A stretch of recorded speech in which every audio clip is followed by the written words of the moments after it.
Okay, Stephen, I've gone ahead and started recording. Great, thank you, Chuck.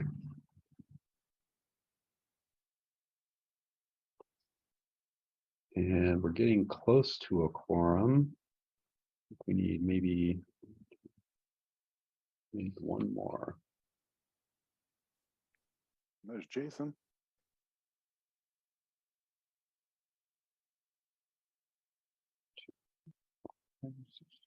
Sorry, one more. Oh, let's see. Okay, Mayor Snyder's on board. Okay, so we do have a quorum now. It is noon if you'd like to go ahead and convene. Well, great. Call to order the meeting for Washington County Coordinating Committee for Monday, September 12th, 2022. Do we have any visitors' comments, Stephen? We didn't have anyone who signed up in advance. If there's anybody who would like to provide a public comment now, we'll give you just a minute to raise your hand. Anything popping up? Not seeing any hands raised. Me neither. Okay. Do we have any new folks that need to be? I feel like Tim's been here enough. We don't give him the new person credit anymore for showing up. So is there anybody else? I don't think there's anyone else new. I think most folks have been here before. Rick too. I think he's been here once or twice. So he's been a fixture of Washington County for a year or two. Yes. You're gonna have Okay. me, you're gonna have me permanently starting in January. That's what I heard. Yes. Yeah. Well, Stephen, you do roll call then? Yes, let's do that. So again, I'll go in order of jurisdiction. So do we have Mayor Jones from City of Banks? I don't think I've seen her yet. Okay. For Beaverton, it looks like we have Councilor Hartmeyer-Prigg. Yes, I'm here for the mayor today. Great, thank you for joining us. Do we have Mayor Sherrado for Durham? Not yet. All right. Let's see, Mayor Truax for Forest Grove. I saw you're here. Thank you. For Hillsborough, Councilor Van Beveren. I see. Here. King City, Mayor Fender is here with us. Thank you. And for North Plains, Mayor Linehan. Sorry, I saw you're here. Councilor President Rosner for City of Sherwood. Thank you. Mayor Snyder for Tiger. Thank you. Mayor Bubenik for Tualatin. Thank you. Do we have Mayor Fitzgerald for Wilsonville? See her yet. I do see Council President Ackerval. I have joined you in here for now, just in case. Great. I believe Mayor Fitzgerald will be joining shortly. Okay, thank you so But much. happy to sit in until then. That's fine. Thanks. Excellent, thank you. All right, and Commissioner Pye. Present. Thank you, welcome. And I see Councilor Rosenthal from Metro is with us. And I know Matt Freitag, our normal ODOT rep, is out, so we have Seth Brumley is joining us today in Matt's place. Thank you, Seth. And we have Tara or someone from TriMet, Tara rather. You can't do it wrong, Stephen. Then you get me all messed up. Right, I know, sorry about that. Okay, so I don't think we have our TriMet rep, but we'll keep an eye out as well. Okay. Well, that takes us on to consideration of the meeting minutes for August 15th. Is there any adjustments necessary? Anyone has noticed?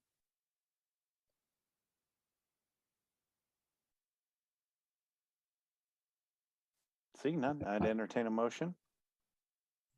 Motion to approve. Second.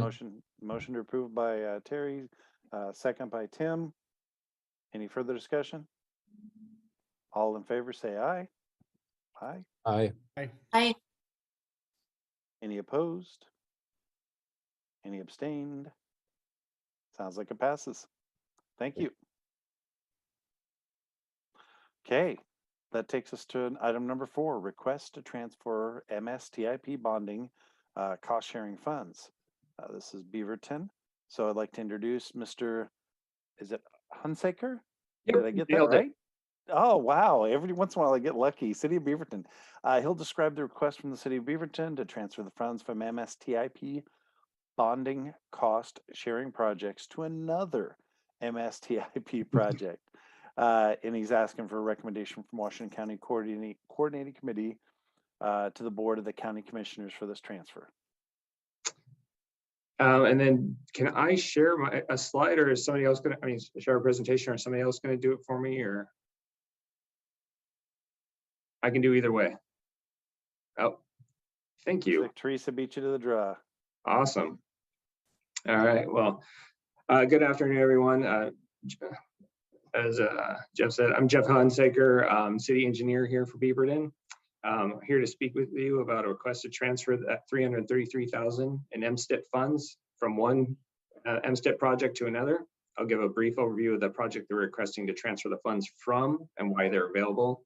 Then a little bit more detail about the project we're requesting to transfer the funds to. Next slide. So this is a request from the Beaver City Council to the Washington County Commission to transfer funds from the Shills Ferry at Teal and Horizon intersection improvements project to the Allen Boulevard and 92nd Avenue pathway project that is currently under construction. The intersection improvements project, the photo here, as far as we can surmise, was actually completed back in 2015. And then the pathway project is an MSTIP 3E project that's currently under construction, like I said, and located on the other side of Beaverton at the intersection of Allen Boulevard and Shills Ferry Road. Next slide. So why is the money available? In 2016, there was an MOU between the county and the city that was created bonded indebtedness to partially fund projects identified in our South Cooper Mountain Community Plan that were needed for capacity improvements. The money for the highlighted project here remains unspent. We went through those community plan documents to verify what intersection improvements actually entailed, and from what we found, that they were actually completed in 2015 as part of a joint county and city MSTIP 3C project. So I think it was just a paperwork error of some kind that the project was still included in the MOU, even though it had been completed. All the other projects on the list are completed or will be completed by developers in the South Cooper Mountain area as conditions of development. Next slide. So we want to use those funds for another project. Go ahead and go to the next slide. First, where did this project come from? It's an MSTIP 3E program that didn't identify specific sidewalk infill projects, only a $3.5 million amount in the in 3E. Through IGAs after the fact, that funding's now been split amongst 3 projects. So back in 2016, our city council prioritized sidewalk infill projects as part of the community vision. And then the 3 projects we identified came out of the community planning process for our active transportation plan. And the project was first included in our CIP back in 2018. Next slide. So the project located here, it's within city limits, but it's right on the boundary between the city and unincorporated Washington County. Interestingly, this is actually where Commissioner Districts 1, 2, and 3 intersect. It's a multi-partnership project because Shills Ferry Road is a county road, Allen Boulevard is a city road, and then the Fennel Creek Trail is a THPRD facility. Next slide. So this is that intersection that Fennel Creek Trail users have to use to, or have to cross 92nd and Allen. Currently, as you can see, there's it's kind of a free turn and it's hard to see around the corner. Next slide. And then the original reason for the project was to infill the trail gap, which is located on the right here. As you can see, there's obviously no trail and people are having to currently cross over to the other side to use that narrow sidewalk that runs next to the Burgerville, kind of in that area, if you know it. Next slide. So like I said, the project was originally identified to just be that trail infill between Shills Ferry Road and 92nd Avenue. But as projects do, it got a little bigger when we got into it. We identified as part of the design process that a roundabout at Allen 92nd with an RRFB was the safest option for trail users crossing 92nd Avenue because it's slowed the vehicles down and provided greater visibility. This also necessitated some additional signal improvements at Allen and Shoals Ferry Road. Next slide. This is just a quick schedule of the project. Like I said, it first came into our CIP in 2018, but we are actually under construction right now. Go ahead and just go to the next slide. I think you can skip the one after this too. Yeah, you can skip this one. So the project, since it's under construction, has obviously already been awarded a construction contract by our city council, and the project's currently fully funded. While the cost was more than originally anticipated, the Beaver City Council approved the use of TDT funds to cover the cost overrun. If approved, this transfer of funds would help reduce the amount of TDT funds Beaverton is using toward this project. So this transfer is not a normal occurrence. We've worked with Washington County staff on the process. Our council's officially requested the transfer. We're now looking for WCCC recommendation, and then the next step would be for board approval. And that next slide or final slide. And that's all I have. If you have any questions, I'd be happy to answer them. Coordinating committee, any questions for Jeff? Stephen, are you seeing any? I'm not seeing any. Oh, there's one. Mayor Truax. It's not so much a question. Thank you for the report. Thank you for the input. My comment would be to move for approval. Okay, any other questions? Seeing none, I'll accept the motion to approve. Do I have a second? Second. Second by Mayor Schneider. Any further discussion? Yes. Thank you, Chair. Thank you, Mayor, for the motion. I really appreciate it. And the entire Beaverton City Council will be very grateful for your support in this. Our staff has worked really hard on this project. It's been a great joint effort in our area, and it'll improve safety. And we would be really grateful to be able to transfer these funds. So I just want to thank you for the motion and the opportunity. With that, all those in favor, please say aye. Aye. Aye. Aye. Opposed? Abstentions? Looks like we get a unanimous on it, Stephen. Great. And if I could, just very quickly, I wanted to just note that Mayor Jones has joined the meeting as well. And Oh, so, great. yep, I'll let you know she's here as well. Thank you. Yeah, sorry for the delay. I'm still not on that email list for some reason. Oh, no. Okay. Well, that takes us through item number 4. That takes us on to number 5, safe streets and roads for all, SS4A, a grant application. And we'll be considering the Washington County letter of support for county and Tigard's federal grant request. So is there, oh, Aaron's going to present this. Aaron, can you bring us up to speed here? I'm here, yes. Erin Wardell, Washington County.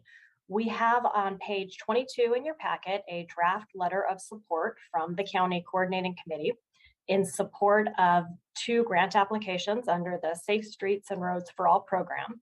This is a new federal funding program specifically designed to support planning and implementation for transportation safety projects in support of USDOT's goal of 0 fatalities and injuries on roadways in our nation. So Washington County and the city of Tigard are both looking for funds to support creating safety action plans. The county has a transportation safety action plan, but it's a bit outdated. And so we need to update it in order to meet the new USDOT requirements for safety action plans. Once we do that, we'll be eligible to come back to the same funding source and apply for implementation funds, which would mean an actual capital project for an identified project through our planning work. And City of Tigard is thinking the same thing. So we wanted to ask the WCCC to show our coordination as a county and a city, both applying for these planning grants. We also learned after we prepared this draft letter and put it in your packet that City of Forest Grove will be pursuing an implementation grant from this same program. They've already conducted their safety action planning, and so they think that they'll be eligible for implementation for a project on TV Highway. So we'd like to propose that we update this letter to also show support for Forest Grove's implementation grant. And that's all we have. Thanks, Aaron. Questions, comments? Sounds like everybody's excited about adding Forest Grove. Okay, if there's no comments, do we just need a motion then? Motion to approve, Van Beveren. Second. Great, I got Councilor Van Buren, and I think was that Mayor Lenahan was our second? Mhm. Okay, any further discussion? Seeing none, all those in favor, please say aye. Aye. Aye. Opposed? Abstentions? Got another unanimous approval.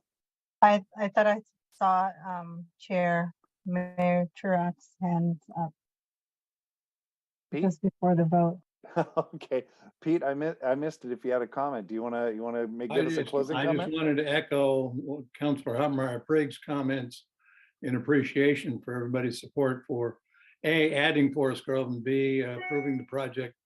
There are letter requests moving forward. I think that's again a good example, a great example of partnership and communication across Washington County. So my appreciation. Thank you very much, and thank you for the report, Aaron. So we will update the letter to include the reference to Forest Grove and then route that for your signature, Chair Delane. Once we have that, we will send the letter copies back to Forest Grove and Tigard for their submittal because the grants are due on Thursday. So we need to get this buttoned up real quick. Awesome. Well, we'll fast track that through the signature loop then. Sounds great. Thanks, Aaron. That takes us on to item 6, ODOT toll and congestion pricing comment letter. So ODOT is taking comments on the draft amendments to the Oregon Highway Plan policy for tolling and congestion pricing. We asked staff to prepare a letter for us and add this draft letter in the packet. The OTC meeting is concerning comments September 13th, so up to tomorrow. Do we have any critical changes or edits to the letter proposal? Stephen, did we get any last minute opportunities? And I saw Jason's hand go up there also. So Yeah, I'll take Stephen and then I'll come to Jason. Sure. So I wanted to say too, I think after we'd published the WCCC packet, we realized that the OTC meeting has actually been moved to tomorrow. So we'll actually be trying to get the letter submitted today before the end of the day to try to help ensure that they get it before the meeting tomorrow morning. And then I did want to add too that we staff received an email from staff at the city of Wilsonville who had suggested a couple of comments about thinking about ways to accommodate trips on the interstate system for those that really don't have other viable alternatives. So thinking about Charbonneau in particular, where people just don't have a lot of other options besides using what would be a tolled facility, and or maybe capping the amount of tolls that certain users might be expected to pay that are in those kinds of situations. So that's not in the draft letter, but we did suggest that if that was a topic that the committee was interested in addressing, we could try to incorporate some language to that effect. And so it's a little bit different from the managing demand goal, but we understand that that is a legitimate issue, and could also, I think, be raised in the context of the toll setting or the toll rate setting committee work as well. So open to discussion on that. Great. I'm going to go with Mayor Schneider, then I'll look back to Tim. Thank you, Chair. I think our staff provided some comments too, though I don't know what context they were in. I don't think they've been reflected in any revisions, but I'm going to emphasize some particular points because I think that what we say, for example, about multimodal and transit is too weak. I actually think we should be saying that we expect them to make clear and substantial commitments to fund needed transit and multimodal improvements in toll corridors to provide equitable alternatives to auto trips or something similar to that. I also think we should beef up the details in this section around defining vulnerable populations. I think we should be more specific about the fact that we expect substantial or significant benefits up to 200% of the federal poverty level, and then some limited benefits, perhaps up to 400%, and not just limit it to the way that's written now. So those would be two specific things that I would strongly encourage other members of the group to consider agreeing or adding on. Stephen, I don't know if you have county staff feedback about those, but. Yeah, I apologize. I was trying to jot some notes down here, and so let me see if I've got those right. I'm gonna need some help to make sure I got all of those. So we want more explicit emphasis on transit funding as a source of or a use of revenue. No, well, the first comment is about making yes on the use of revenue, just making that language much stronger, that we expect them to make a clear and substantial commitment to fund needed transit and multimodal improvements in toll corridors to provide equitable alternatives to auto trips. We can provide that language I don't want you to have to like write it all down. Sure. And then the second one is being more specific about the the support for vulnerable populations, and that we want to see that. I think we want that to be significant. We need to beef up the language around the 200%. Like, we expect significant support there, and perhaps some support limited support up to 400% of the federal poverty line. So those are the two concepts. Yeah, because I know, Jason, we've talked many a time around this table, most of us, about the 400%, because that says if you make less than $100,000 a year in your household, you're fighting to make the ends come together in this area because of our costs. And that kind of is like, punishing people that have no other choices, right? These are the folks that I think about, all my trades folks that I work with, and all the staff, and how they'd have to go in and out of these corridors. And it's just punishing them, and they can't afford to be punished anymore. So, so I think there's good support there. Yeah. And Chair, I wanted to note that Council President Akkerfall has her hand raised as well. Yeah, it was interesting. It didn't push up into the front of the list. I see that though too. So, Tim, did you have something in addition to these or different? Yeah, I completely agree with the last comments from Mayor Snyder. I think the more specific and direct the language is, the better. It does. I would agree that some of the language in here seems a little soft in those areas. A specific thing I wanted to just highlight too is, in previous conversations around mitigation and diversion, we've talked about that the state wasn't planning on spending money on that until the initial bonds are paid off. And I think we need to have language incurred that there needs to be investment up front to deal with mitigation and diversion, or diversion and the mitigation of the diversion.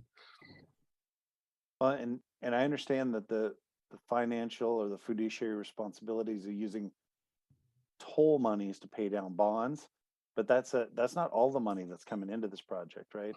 So we may need to spend a significant amount of investment prior to the toll project to look at the mitigations.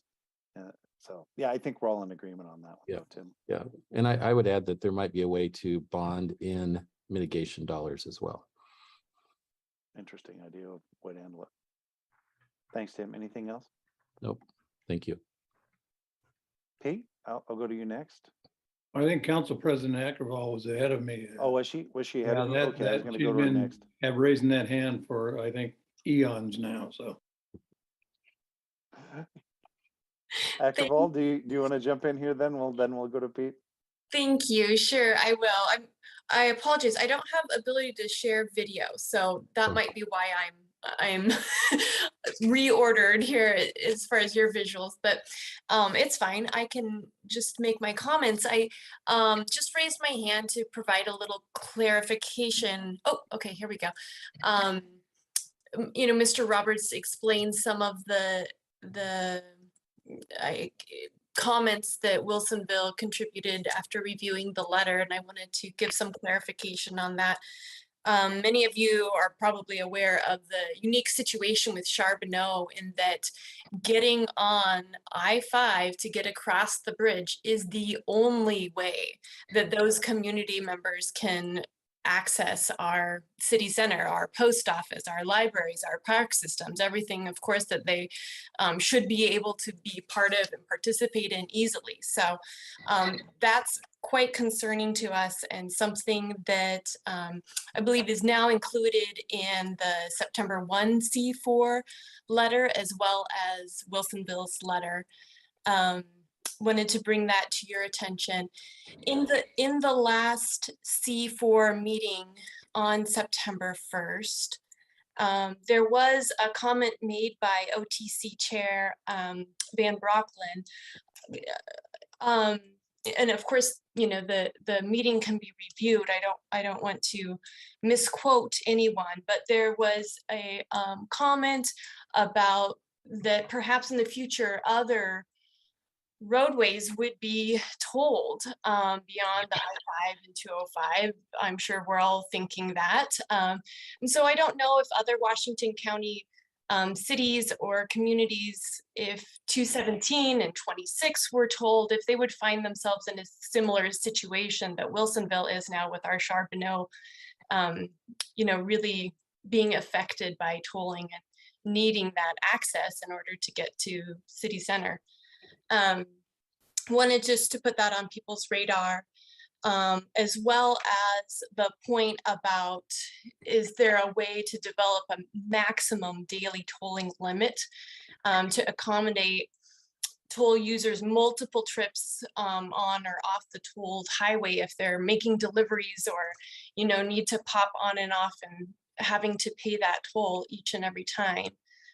If we could have a maximum, that might help kind of limit the deep impact on those individuals. So just wanted to add that clarification if there's anything I can do further to explain where we're thinking about it.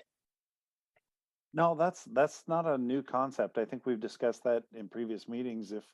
I'd be interested to see if anybody has concerns. I think we've talked in the past about a trip cap, right? And kind of likened it to the idea of TriMets where, you know, they have a daily cap and then I think they have a monthly cap.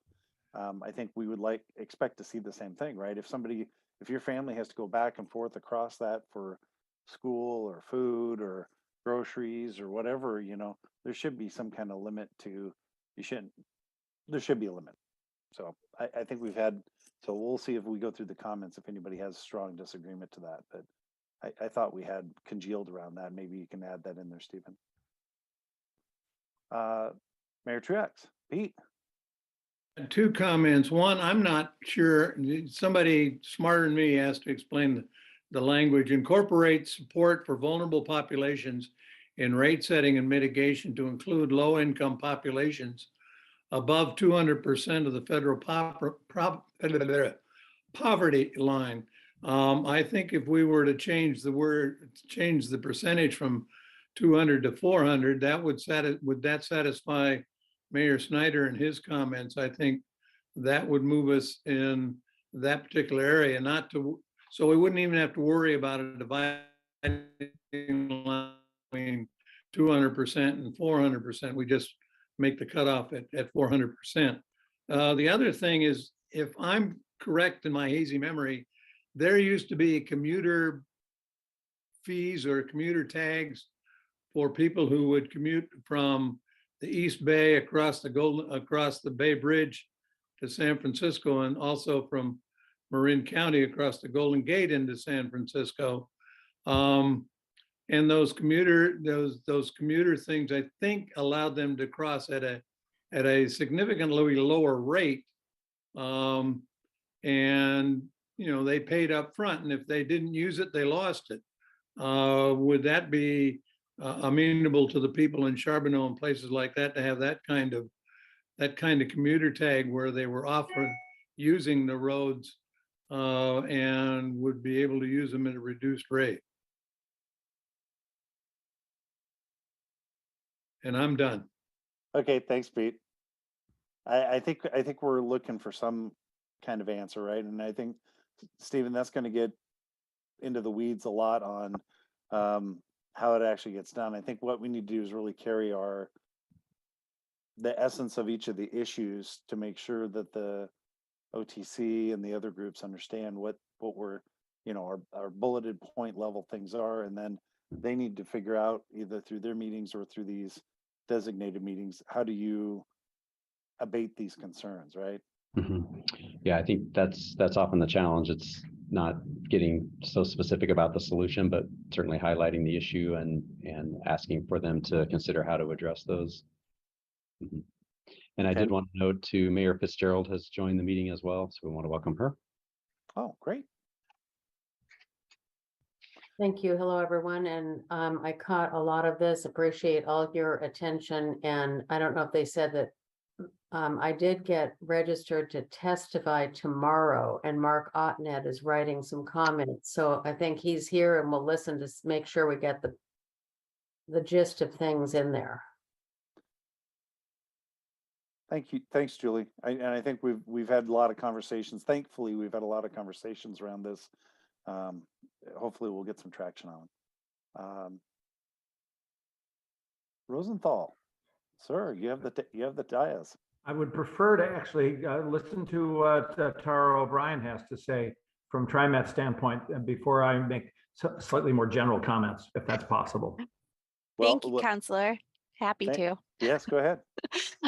So I just wanted to clarify one or two things from TriMet's perspective. First, thank you all for putting this letter together and consolidating these comments. This is very helpful, and to the Mayor of Tigard for the comments on multimodal and transit funding. We appreciate that. We are planning on providing some comments tomorrow, kind of giving a general overview of TriMet's comments of the OHP amendment. But I did just want to clarify that public comment on the amendment is being accepted until this Thursday. And so we're following up with some detailed comments on some specific language changes we might hope to see.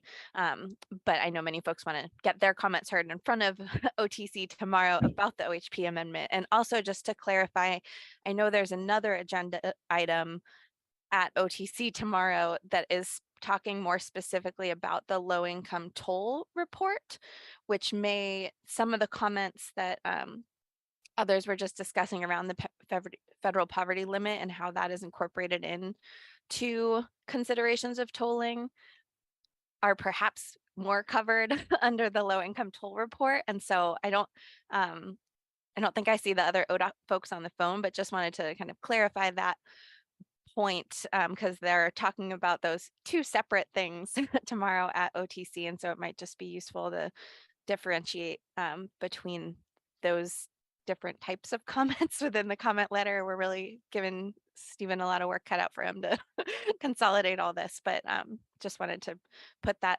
in there. And we do think that, I know ODOT has been listening to many of the comments all of us have been sharing at the many presentations over the past few months, and is really working to take into account many of the concerns that have been brought up. So I just wanted to put a little bit of our perspective out there, and hopefully that's helpful for folks to organize any detailed comments they might have by Thursday to give a little more time. Yeah, and I think you broke it down the two ways, right? There's stuff about the low income toll report, and then there's stuff about the specifics of the other report about how we want to see things changed. So absolutely. Thanks. Councilor Rosenthal. Thank you very much. Just a couple comments. It's sort of a bunch of different subjects. First of all, Council President Ackerval mentioned 217 and Highway 26. I've heard two different stories on that. My understanding is the presentation to the city of Vancouver was that They were planning on tolling 217 and 26. 26, of course, is a big congestion problem. But when I have asked in the past, they have said they had thought about it, but were not considering it. So I do not know where the status of that is. The most important comment I want to make is that, as you may know, or some of you may know, that Metro is also preparing a letter, somewhat strongly worded, particularly on 4 subjects to the OTC. And I'll just give you a brief highlight. Basically, first of all, it's on local and regional partnership, and the basic contention, our basic comment there is going to be that the ODOT needs to elevate the role of local policymakers and stakeholders, and consistent with the kinds of promises that have been made in the past, and that we don't feel that they've done that. But regarding the tolling revenue, we basically are saying something to the effect that, and I'm just paraphrasing here, and this is a draft version, so I don't know what the final will be, that tolling revenues need to be defined broadly in terms of geography and scope to include local networks, particularly less than 3 miles, because of the diversion impact. The diversion impact around 205 is 2.5 miles between Stafford exit or between 10th Avenue and between 43. So that falls within, some of the other ones fall just within. Definition of project and corridor, we have a section on that, and that's basically individual pricing projects should determine flexibility of the appropriate corridor definition reflective to its unique context. In other words, one size doesn't fit all from on an overall statewide perspective. We need to recognize the individuals. Obviously, 205 with it has the arch bridge and it has the other bridge, and there are no other crossings. It's a different situation than some other situations might have. And finally, on diversion, sort of our basic comment to be that currently, as written, fails to address the full impacts of diversion on local roads and must be changed in this regard. Now, I don't know if that wording will stand, but the basic contention is that diversion is not adequately addressed. I'll just make a comment. I've reviewed House Bill 3055, and it's complex, and perhaps it needs more tweaking before it goes final. I think there's some things in there that are difficult. It was odd that it was sort of a part of a much larger bill when this is a policy that's going to affect the entire state. Theoretically, it could infect the entire state, and I don't think it's something to be just engaged in peacefully, sort of a camel's nose under the tent kind of process. That's my personal feeling. But Metro is working on this letter. I've submitted some comments. I don't know what the final letter is going to look like, but it is going to cover those elements. And so that'll be available as well. Thank you, Gary.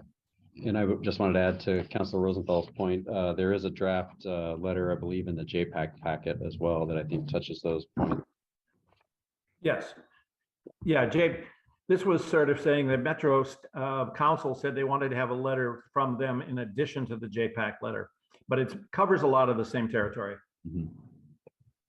Well, I don't think it's bad for us all to weigh in from all these different vectors, right? This is going to be very impactful to the way the highway system works around our metropolitan area, but it also have a cascading effect if we choose to do something, or OTC chooses to do something around, Bend Redmond or Eugene Springfield or, Southern Oregon, which are all similar areas to ours, right? As far as MPOs. Mm-hmm. So, yeah. And did we feel the it covers the other one? So we got the 200 versus the 400. I think anybody have a question or comment on, really, I think we were pushing for the 400.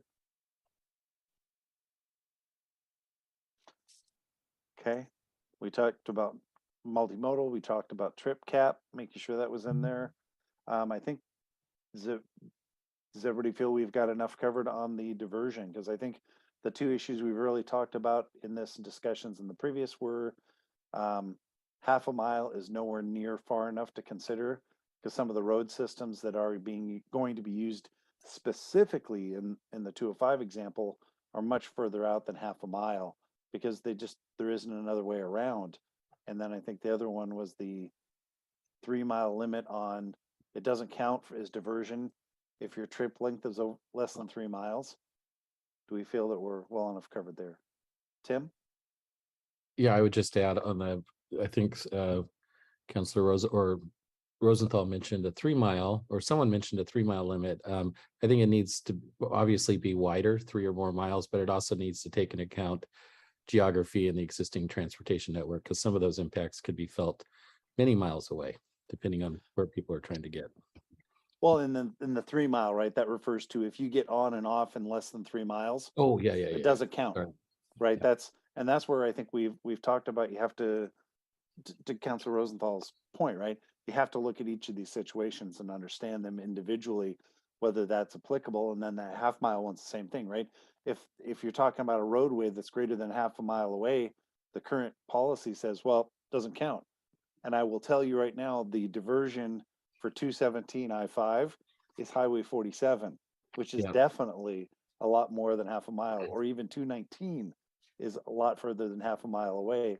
But they are already receiving diversionary trips because we don't have a working 217 I-5 corridor. Yeah, 100%. So the policy needs to take that into account, because this is just balloon art, right? You know, if you squeeze it one place, it's just going to pop out the other. Right. Yeah. That's a great example. Thanks, Tim. And if I could just Mayor Truax, clarify Steve? the, I would prefer whack-a-mole, but I think the balloon art simile works well also.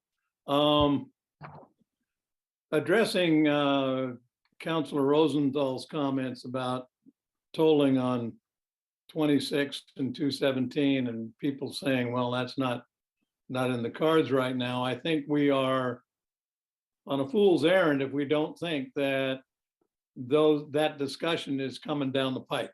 I'm not sure that, I'm not real happy that we haven't had that discussion already, haven't started it, because I think it's only a matter of time before A, we get to have a serious discussion on tolling, and B, that if tolling is going to be the order of the day on 205 and on Interstate 5 in the metropolitan area, to catch those people who come through our region from areas like the coast and from eastern Oregon into the metropolitan area and out on Highway 26 to other areas.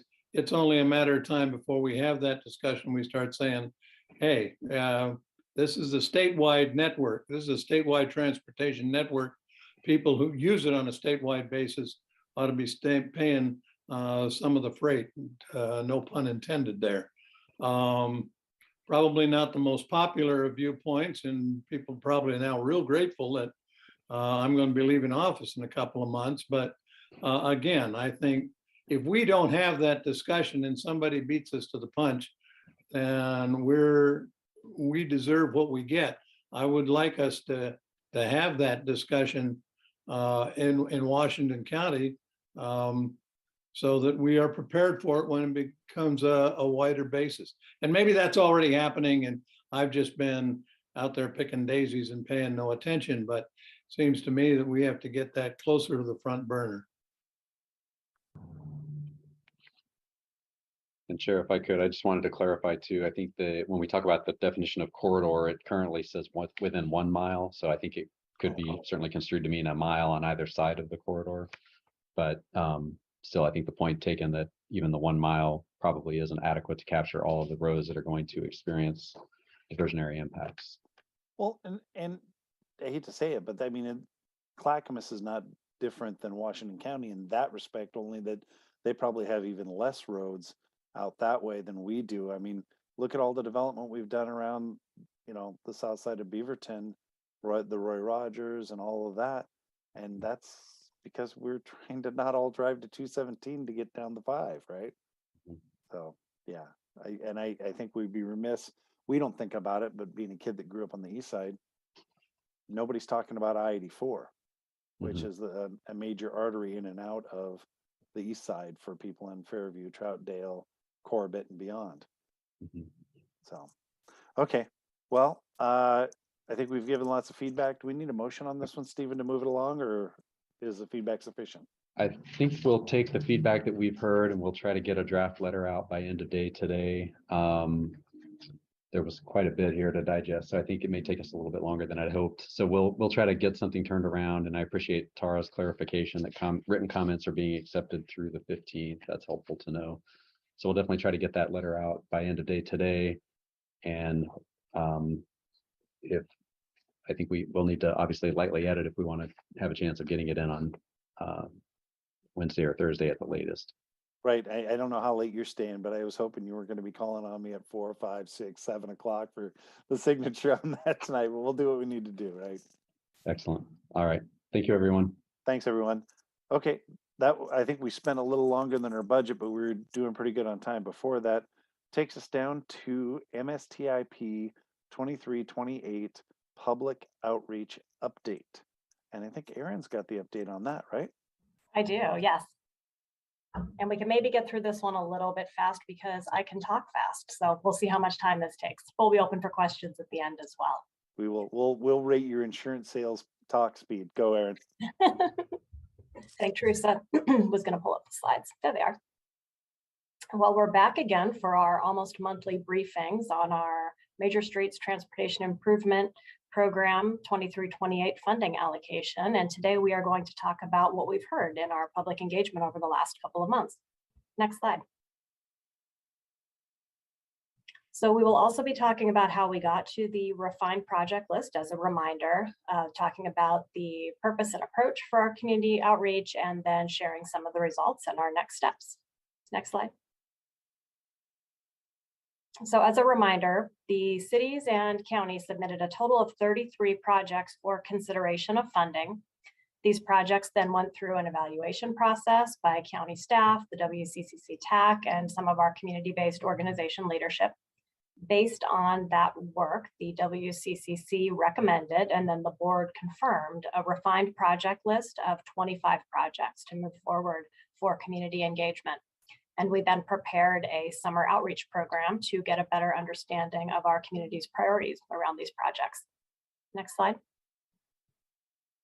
So the purpose of the community outreach was to share the refined project list with our community members as broad as possible and develop an understanding of their priorities. And so we did that through a couple of different ways. First, we did an online open house, which was open from July 8th through August 19th.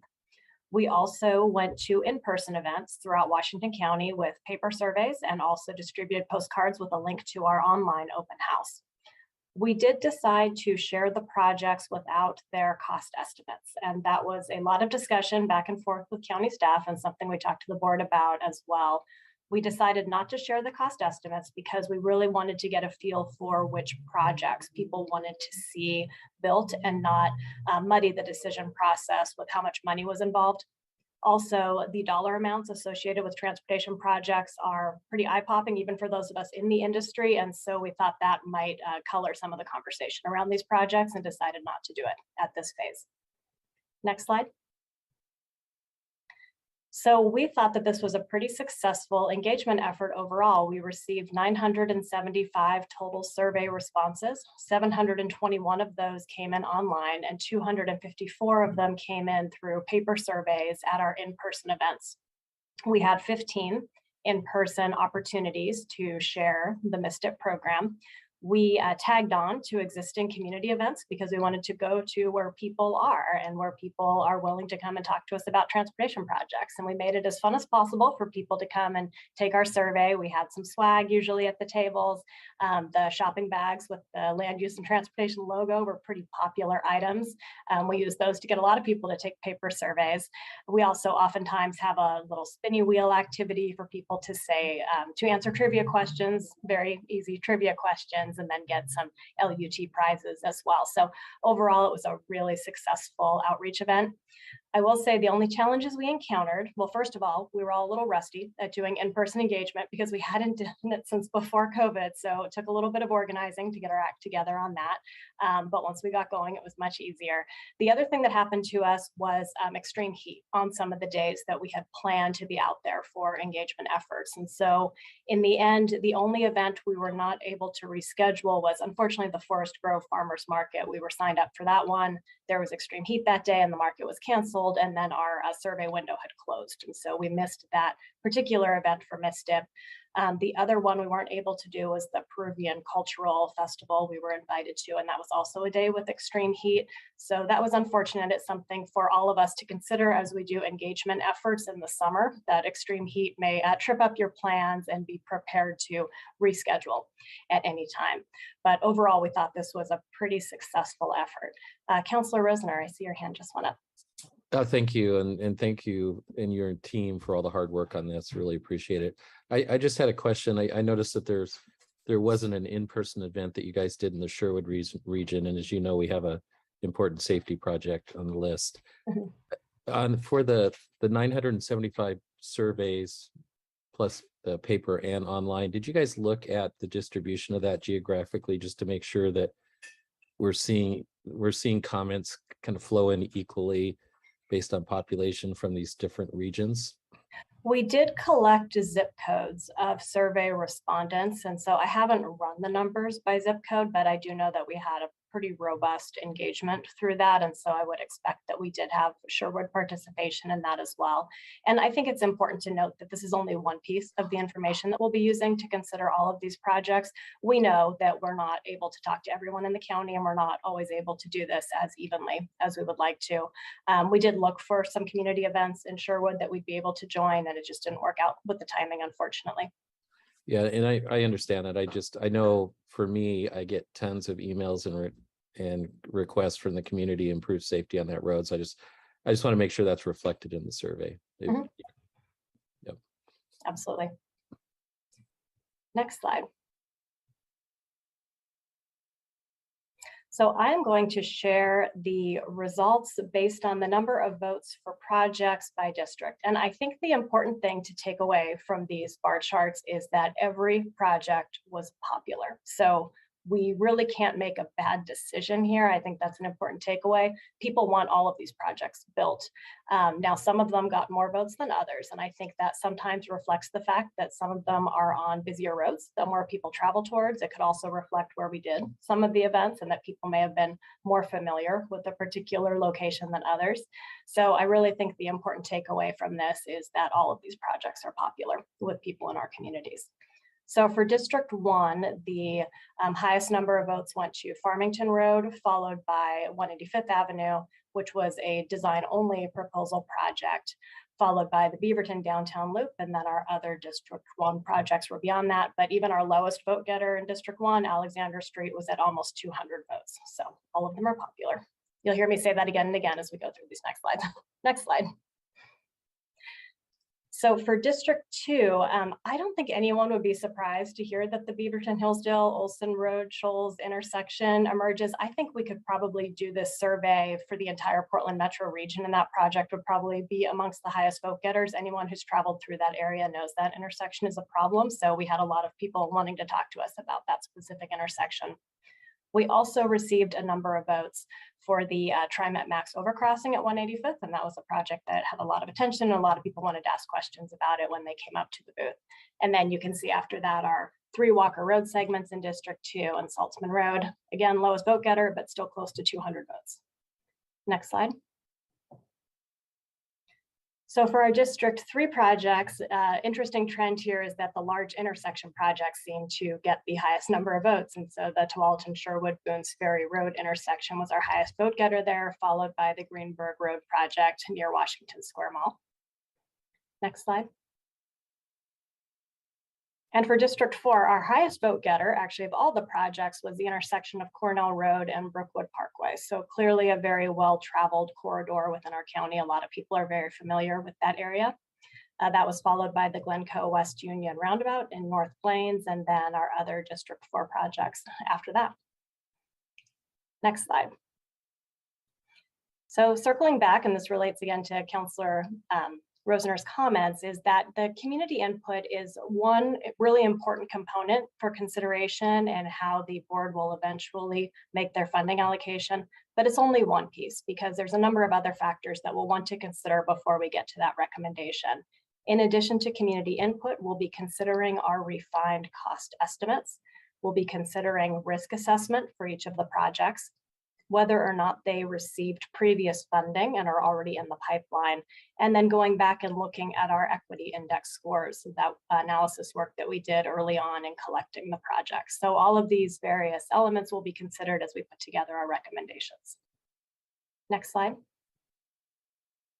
So for our next steps, in October, we'll be starting our discussion of how to prepare that final funded project list, and we'll be coming back to you with the refined cost estimates that we have a consultant preparing for us. We've received draft cost estimates for all of the projects, and we're doing an internal staff review of those numbers right now.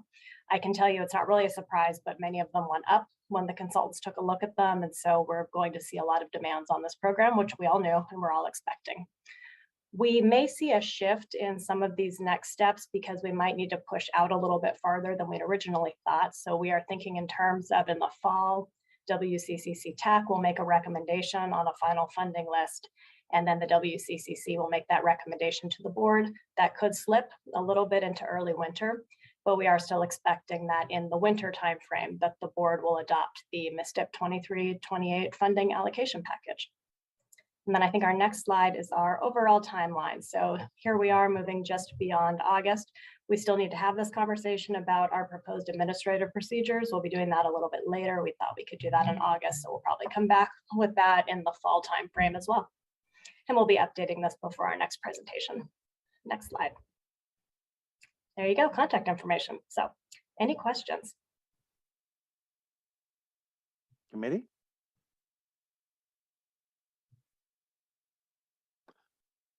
Commissioner Rosenthal. You're muted.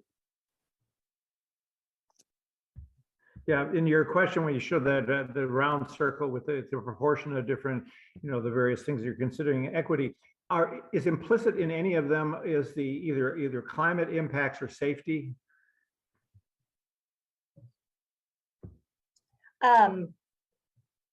So early in the process, we did an evaluation of all of the projects that considered various elements, including safety and climate impacts. And so all of the projects went through that initial screening before they made it to our refined project list. So we can go back and share that information again as a part of doing our refined project list and finally making our recommendations so that everyone can see how well the project scored against those various evaluation measures. Does that get at what you were asking?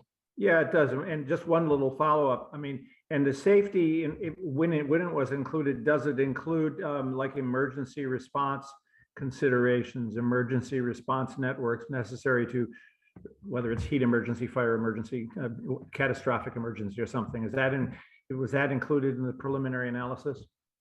Whether or not a route is an emergency transportation route is something that I think some applicants did demonstrate as a part of their application packets. And so that is one piece of information we considered. I don't think it was one of the explicit evaluation criteria that we used, but we did consider a number of different facets to safety as a part of doing the analysis.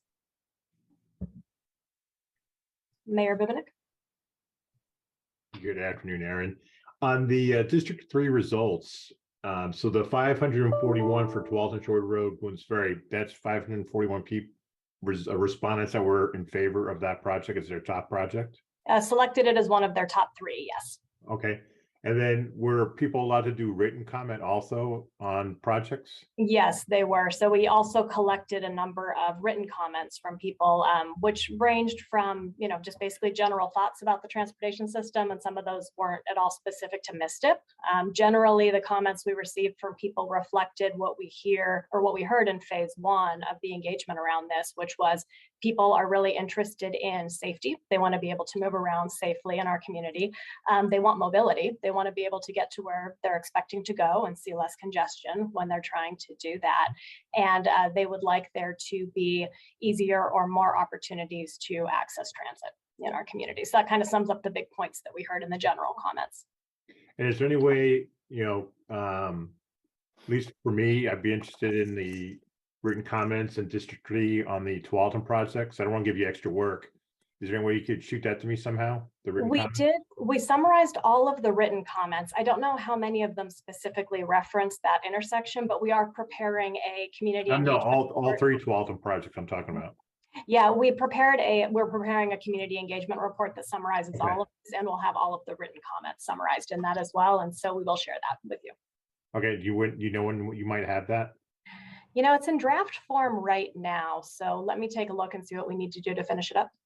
All right, because I'm just a heads up, I'm having a community meeting over in the IBOC community on October 20th. Mhm. And you know they want to talk about the bridge. So They're going to be interested in that for sure. Okay. yeah, so as long as I let me have look something by October 20th, that'd be great. Yes, Thank you. we can definitely do something for that. Councillor Van Beveren. Yes, thank you. I just wanted to point out something that may alter the decision-making equation going forward. The city of Hillsborough has advanced a IIJA grant application for an enhanced grade crossing protection to fund an $8 million contribution to the design of the overcrossing at 185th.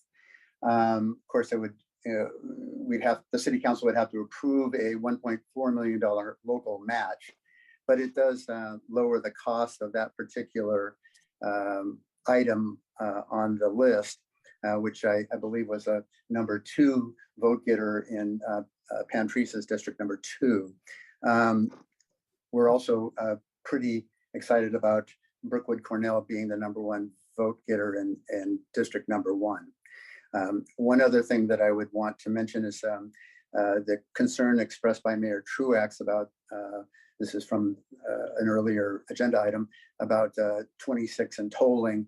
That is a subject that's being addressed by the 26 multimodal corridor task force. So I just wanted to assure Mayor Truax that somebody's looking at that. Thank you. Thank you. Councillor Resner.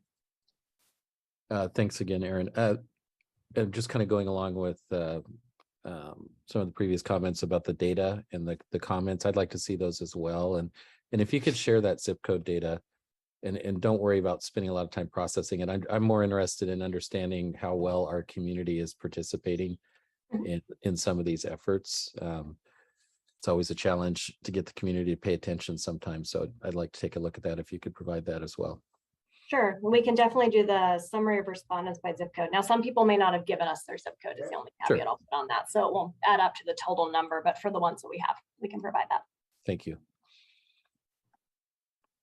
Okay. Well, Aaron, I'm not even sure why he showed up. He looks like he got it all covered. Thanks, Aaron. Let's move on to the RFAA funding package recommendation. So JPAC will be asked to take action on this recommendation for the Metro Council on the RFAA/Trail Funds Award. Mike McCarthy, our new TPAC City alternate representative, will give a recap of the TPAC recommendations to JPAC. Good afternoon. And as many of you recall, a lot of our agencies submitted projects to Metro a few months back, seeking funding through this particular round of applications. And Metro used this to establish their funding list for 2 different programs. One is the locally funded through the Metro Parks and Trails Bond. And the other is, and the one that JPAC is being asked to take action on, is through the federally funded RFFA program. And so Metro did their technical evaluation, came up with a few different alternatives and options, and then brought them to TPAC. And there were various different projects that got left out of different scenarios. What they came to the recommendation to fund option 2A, and I believe we have a slide of that we can pull up, and it lists the particular projects that got funded. The one in Washington County that didn't make the funding lists that I think got the most attention was an Allen Boulevard project in Beaverton, which is preliminary planning for sort of what to do and how to make it better to walk and bike along Allen Boulevard. There's a lot of discussion about that at the group, and long story short, we weren't able to actually get that into the funded list. Did make a motion to include Allen Boulevard and then a project on Lakeview Boulevard in Lake Oswego from Clackamas County. as a sort of on deck projects if more funding became available. That did not pass at TPAC. And then there are also some discussions about, I think we're calling it sub-regional equity, basically how much of the money gets divided into which areas of the metro region. So the funding list, do we have that slide that we can bring up? Which those are?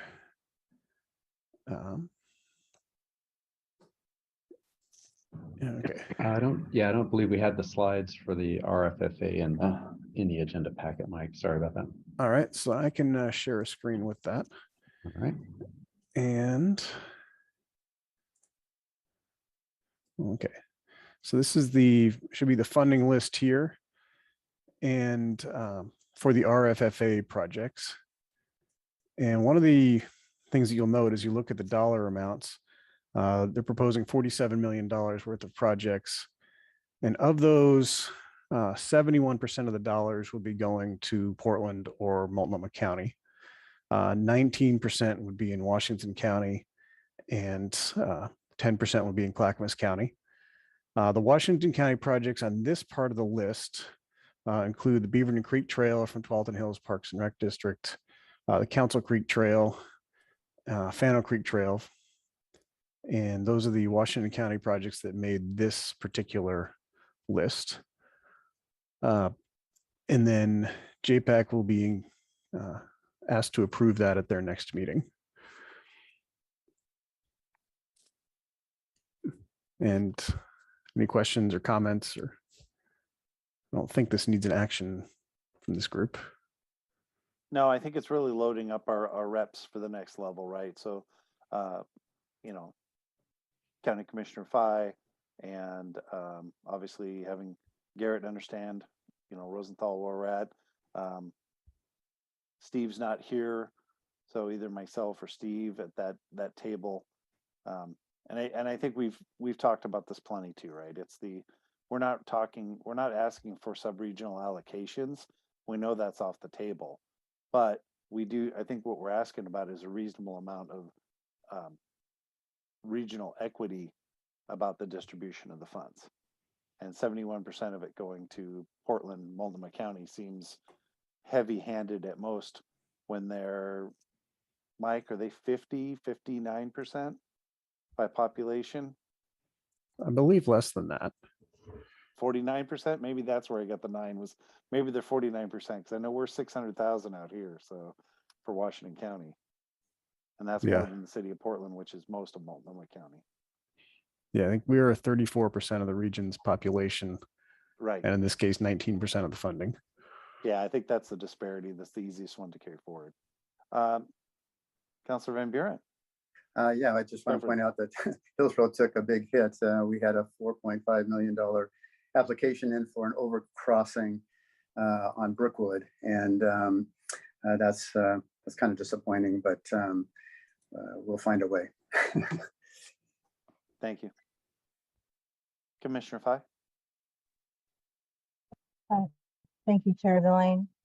I just wanted to sort of underscore the importance of advocacy. I think Mayor Callaway and I, you know, myself representing Washington County and Mayor Callaway representing the cities of Washington County did a great job of telling our story, but I think there's a point to be told around the advocacy within Washington County. At JPAC last month, we heard a lot of other elected leaders and community leaders come and testify the importance of why their projects need to be funded, and there was nobody from Washington County. So I encourage every one of you, if you can find free time, or if you can even within your council members, if you can attend as a mayor, to encourage people to testify to JPAC, to come and tell our story. Why should Washington County projects be funded? Even if we're not getting the most funding, why should our 9 projects be all be funded and that we don't have any throwaway projects? So I just wanted to just encourage you all to show up presence and just try to be at these tables that we're lacking voices. Thank you. Rick, did you have more comment or just hands still up? Okay. No. Mike, did you need anything else? And I don't think, like you said, I don't think we had a motion on that one. I think that was for information. Yep, that's for information. I think I am seeing a hand from Juan Carlos Gonzalez. Oh, yeah, he's not showing on my screen. Oh, I'm here. I'm unmuted. I was given the opportunity to raise my hand, but if you allow me to make a comment, Mayor. Yes, go ahead, please. All right, thank you. Well, I also wanted to chime in on the on the rough up process. So especially, thank you, Commissioner Fye, for sharing that update. And I know that last month we had I think a very good conversation here at WCCC about the Washington County projects and our game plan going into JPAC. And I think the Washington County representatives definitely that are on JPAC did a good job at rolling out the talking points, trying to represent our case the best that we can. And I know I was able to talk with Mayor Callaway a little bit after about how surprising it was that we had 0 people from Washington County provide any kind of comment or testimony and support. And Multnomah County and Clackamas County in that space had speakers on their projects. And so we tried to represent the energy in this body the best we could. But I just think in general, I know we're all busy and there's so much work to do. But I also just wanted to chime in and remind folks or just a broader conversation around mobilization and making sure that our voices are heard. And just wanted to share that, and we'll always do our best to represent the voices here as well. Thanks. Thanks, Juan Carlos. Mayor Schneider? I guess to that point, and this is just in direct response to that, I mean, are we just not as organized on this point as we should be? Because I mean, anytime I'm asked to testify somewhere and I'm given talking points by our staff or whatever, we make it happen. And I guess I don't know if it's lost in the summer or if there's a lack of, this is not the first time I've heard this comment. So I'm just wondering if this is a weakness of our overall structure and that nobody's sort of leading the political push. And to be honest, it's usually, lobbying type staff that end up organizing this type of work in different spaces, not necessarily in this space. But is there just a lack of coordination of that? Or I just don't understand what's going on. Like, that's listening that we didn't have anyone besides our reps testify just seems absurd. And then I think about the fact that, well, I didn't either. And I'm not even sure I knew I should have needed to, or what I would have said exactly. I mean, there's just a coordination piece that seems to be missing here, I guess. Yeah, I would just add, I think Mayor Snyder, and I think that's definitely something that we can try to do a better job at, is trying to help ensure that we're getting some advocacy out for some of those projects. And so I think we can, as the coordinators, we can try to help ensure that we're getting the word out to our members and see if we can't get folks that would be interested in testifying lined up to do that. Stephen, do you guys still have the sort of the advocacy arm internally at Washington County? Yeah, we do have a government relations team. Well, so I would get them engaged in the coordinating of that. I don't know that you all need to do all that, but they need to know when you need it done and for what meetings. And then, they can, I would assume they can help get organized around that. But yes, we shouldn't be surprised about the results here, I guess. Mm-hmm. Thank you. Mayor Truax? Yeah, I just want to second what Mayor Snyder said. What he said is, I would like to think that I would be one of those people that would be more than willing to come in, since I'm one of those old white retired guys and have all the time in the world to make those kinds of journeys and that kind of testimony. But if I don't hear about it, I don't get in there. And I'm not blaming anybody, because I think this is something that sort of snuck up on us. I think the comment about using the Washington County government relations team is huge, and we have a number of other cities that have their own government relations people that if they could share what they're going to take into those excuse me, into those meetings of non-proprietary interest with the other cities, then we can also line up and play the game of, yeah, I said the same thing as Mayor Snyder or Mayor Deline or Mayor Bubenik, so that everybody knows that there's a little bit of coordinated message out of Washington County instead of people running around like chickens. No pun intended. Mayor Fender. Yeah, I just also wanted to kind of echo the previous comments, and also, you know, I think for some of our much smaller cities like King City, you know, what's difficult is, for me personally, right, having a demanding day job, but also no supportive staff. So for me, it's difficult because, you know, while I wish I had an assistant or an office that could calendar everything for me and kind of keep it on the radar and so forth, you know, logistically, I will say it's very difficult. And so, unfortunately, I think you know, I would absolutely love to testify and be more of a voice for kind of our regional issues, because I absolutely agree with the commissioner that I think we're really missing those opportunities, but we almost need a little bit more handholding to make sure to get us at those tables. And so I guess this is more of a plea for a little more administrative help rather than you know, I certainly am volunteering. I just need someone to kind of help me a little bit further to make sure that things are appropriately getting on the radar and getting it on further, you know, early enough that I can arrange my work schedule to appear and so forth. So that's all I had. Thanks. Okay. Thanks everybody for your comments on that one. I think we've heard it. I think we need to move along, though we're a little running shy on time. So let's, if there's no others, let's move on to the 2023 Regional Transportation Plan Update, Vision and Goals.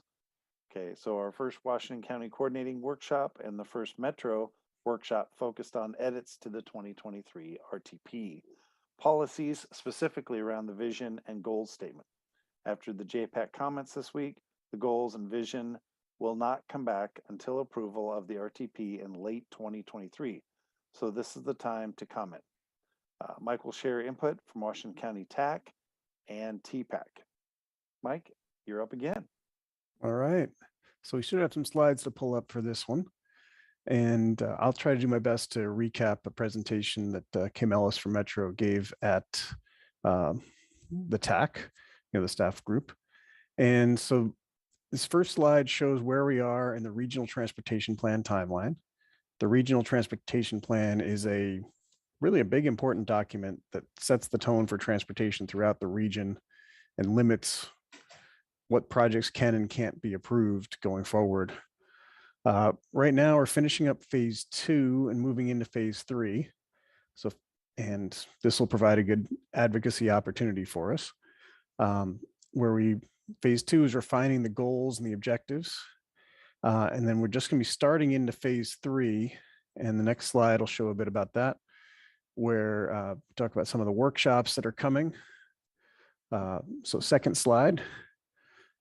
And workshop number 3 is coming up in a few weeks. And that'll be that same hybrid format up at the zoo where those who are quote unquote at the table will be in the room and the rest of us will be watching virtually for COVID protocols.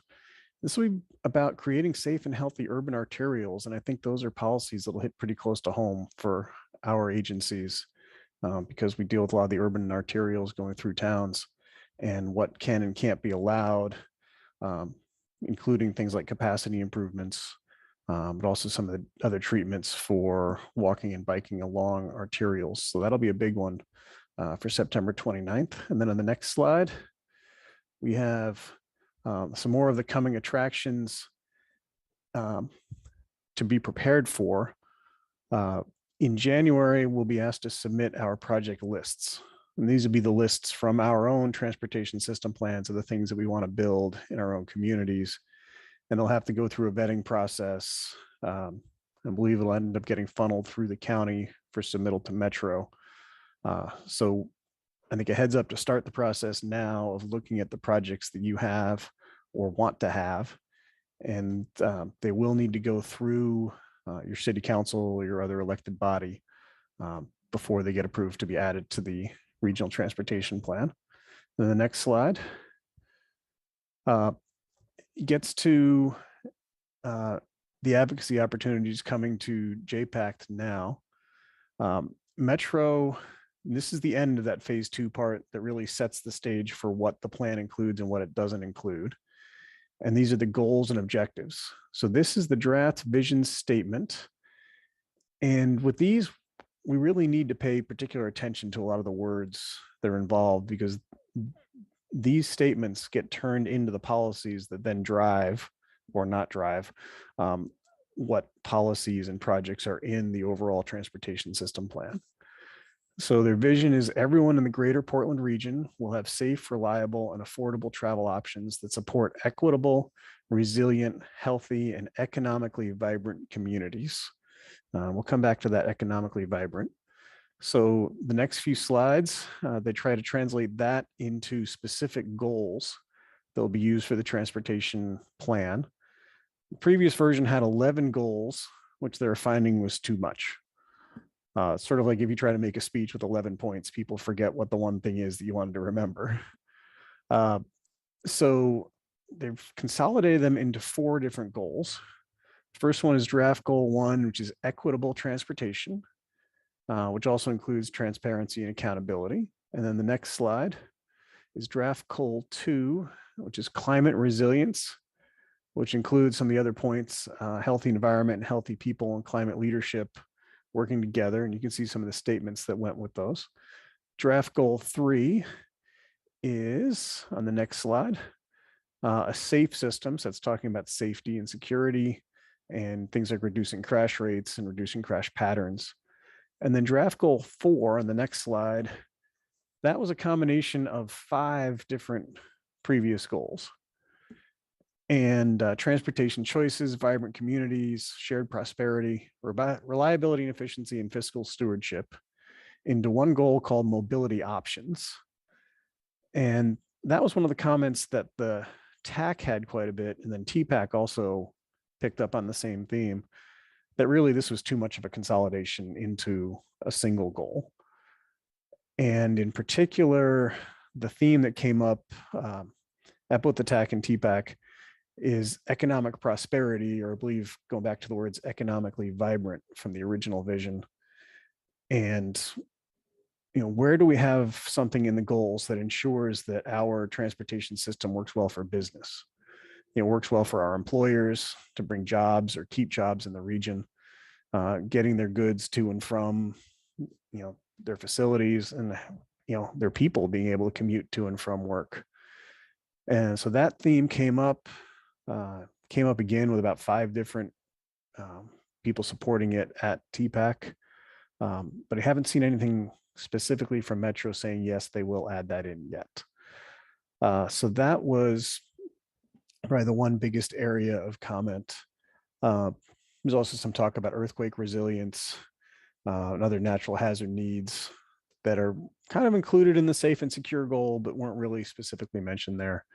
But the big one that seemed to be left out was the economic prosperity and the transportation system working well for employers. And I believe that's the last slide we have on this one. So I will, or I guess Teresa can stop sharing, and then we can open up for discussion. Committee, questions, comments? Yes, Ashley. Thank you. Thanks for the presentation. I just had a couple questions about, you know, especially the one around climate, and if we're feeling like these revised goals are going to help us push this forward, and help us become leaders in this space?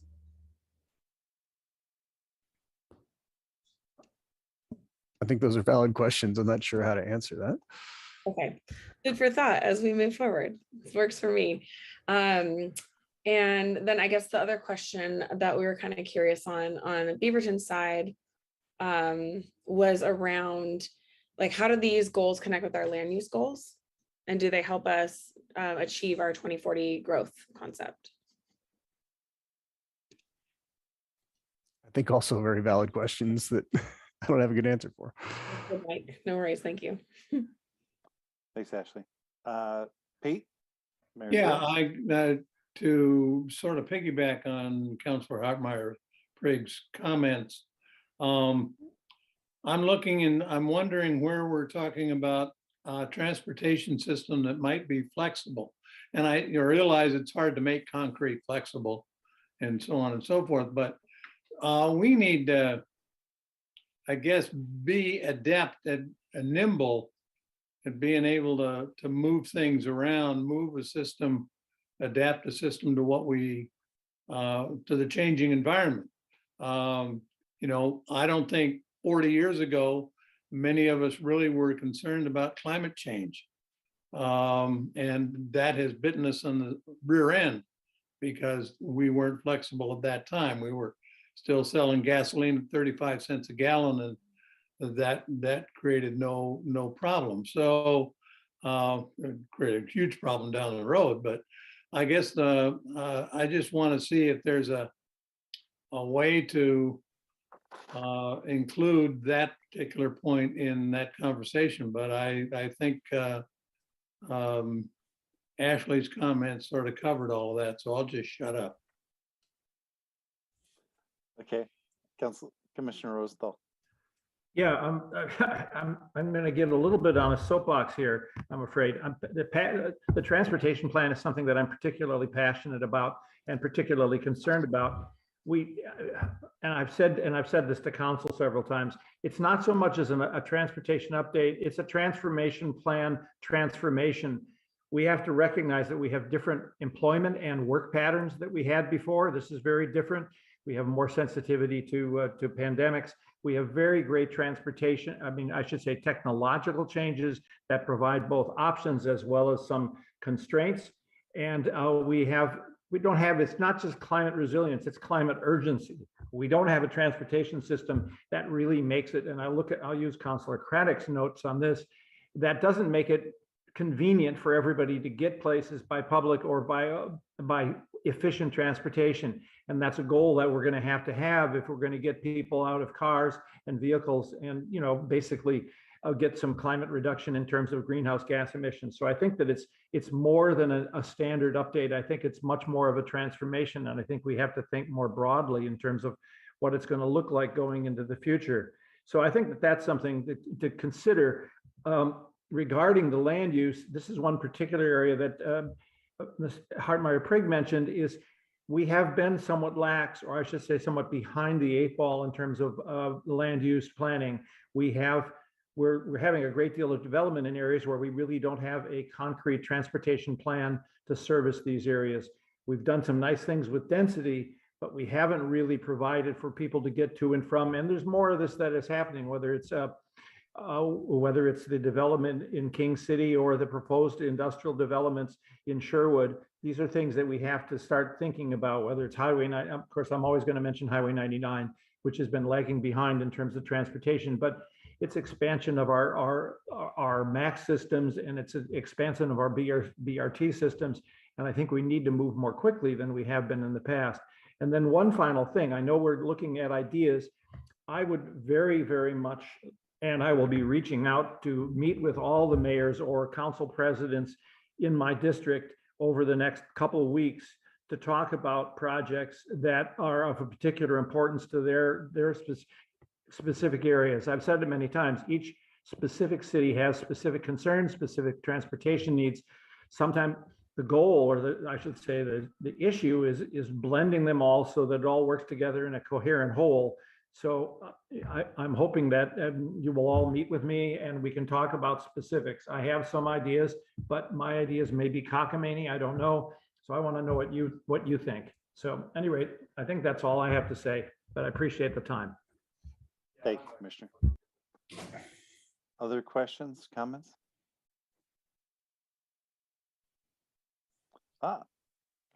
Councillor Van Beveren.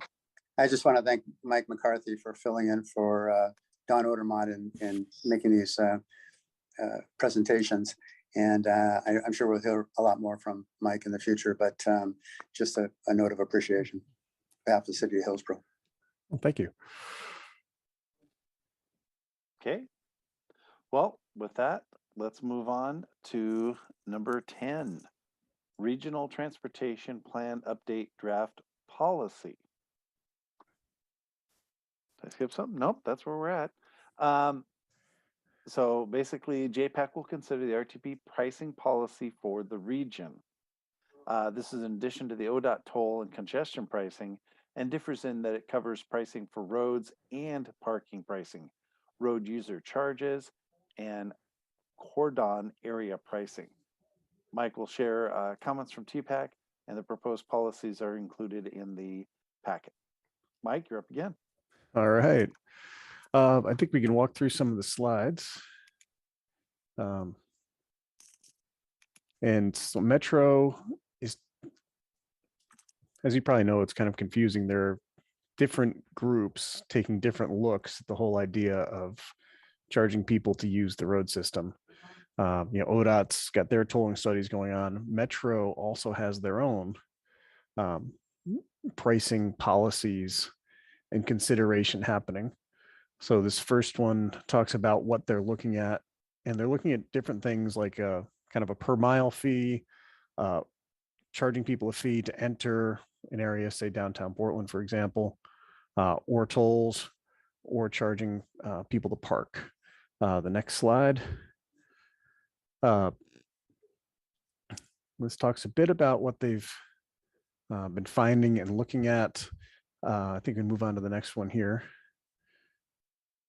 And they're talking about how they want to use the pricing to get us out of this cycle of congestion, basically to try to use pricing to get people out of their cars and either not making the trip or doing it virtually or walking, biking, using transit instead. And the next, talking about how it can help our region. I think I see a hand up from Stephen. Yeah, I did want to just note, since these are probably a little bit hard to read on screen, I just want to make sure that everybody knows that these pages are in the WCCC meeting packet, starting at page 37. Okay, thank you. So I think we can flip to the next one as well. Really just a lot of text to read through when you're ready. And keep going. So talking about some of the different options and different ways that the pricing could be used. And this was one that TPAC really didn't have much time to discuss. We ran out of time on our meeting, and they're looking for comments by October 28th. So we'll have a little bit more time to get some of those comments in. Really, the key point that came up at TPAC is that this focuses on demand management. And not so much using the pricing to raise revenue and the revenue that would come from it, which we all know is a pretty important part of this and how it would get used. And I think that's one of the key questions is, when the revenue does start coming in, where does it go? But this is particularly more about using the fees as somewhat of an encouragement. I've heard other words used to describe it. Punishment for driving. To get people out of their vehicles and into other modes. So I think we can just flip through what we've got left for some of the slides. And a lot of different things are happening. I think there's just a lot more text that we'd really want to go through at this point. But I encourage you to read through it and take a look at it.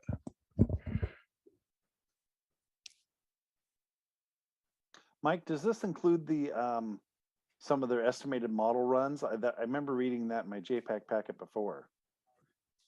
They have some model runs that are going with this. I think one of the things that they're finding is that it's really hard to actually model the effect of a price or a fee on in the model. on how many people will actually change their travel mode because of it. Even for some of the studies where they looked at, say, a toll on I-205, for example, they tried to use a certain number of minutes of delay to approximate the cost of the toll and tried to make that interpretation. So I think it starts getting pretty fuzzy when we look at it on a region-wide level. I was talking more about them like they had a Model A and Model B for VMT, and the low cost model was an additional 80, I think it was 86 or $88 a month for me to drive my vehicle around, because I'm one of those people that drive about 12,000 miles a year. So I thought that was kind of a shocker and then there's my wife's vehicle, so we'd be in the, another $150, $160 a month in VMT on top of what we already pay for gas tax and vehicle registration. That'd be kind of, we have good incomes. That would be kind of hard. Folks that don't have our kind of incomes, don't have a couple of dual Intel incomes, I'm not sure how they choke that kind of stuff down. Yeah, because that's $1,000 to $2,000 a year. Yeah. In user fee costs. Yeah, for VMT. So yeah. Now I can't get it right. Tara? No, dang it. I blame it on Tara. Steven. He got me started wrong. Tara. That's okay. Thanks for that update, Mike, and clarification on this policy. And so I just wanted to at least jump in here. This is part of the RTP policy updates, several policies that are being updated that Metro is working on right now. And just say that Metro is not considering imposing these additional user fees or tolls at this time, but this is really just setting the policy for the future consideration of other types of fees or tolls and kind of what policy dictates where that revenue might be spent. And not that Mike didn't say that, but it's a challenge when there is actual tolling being proposed right now on specific roadways to be thinking longer term about future types of fees as roadway funding is changing, as types of vehicles are changing, how those how that revenue might need to be invested and what policy drives that. So I do think, and I know TPAC didn't have as much time to discuss this. There will be a conversation at JPAC. There's some more time to kind of pull together comments to advise Metro on this language, because there are a lot of different ways that we could be thinking about how any potential future pricing money could be spent. And so it's a tough issue to think through from a long-term policy perspective right now when we have a lot of demands on funding and not enough funding to go around. So I just wanted to weigh in. Thanks for going through that, Mike. And I'm glad we all have a little longer to pull together more detailed comments on this policy, because yes, it is difficult to extricate the two or seven different things happening with regards to transportation funding right now. So Yeah, thank you for those clarifications. I might have glossed over it a little too fast. no, not at all. It's there's a lot happening, and I just wanted to make sure folks on the call knew there's not another new type of tolling being proposed at this moment on this policy. But Councilor Rosenthal, I don't know if you want to weigh in specifically on how this goes into as part of the RTP process first, but sorry to cut you in line, Seth. I'll let Mr. Bromley make a comment first. Okay.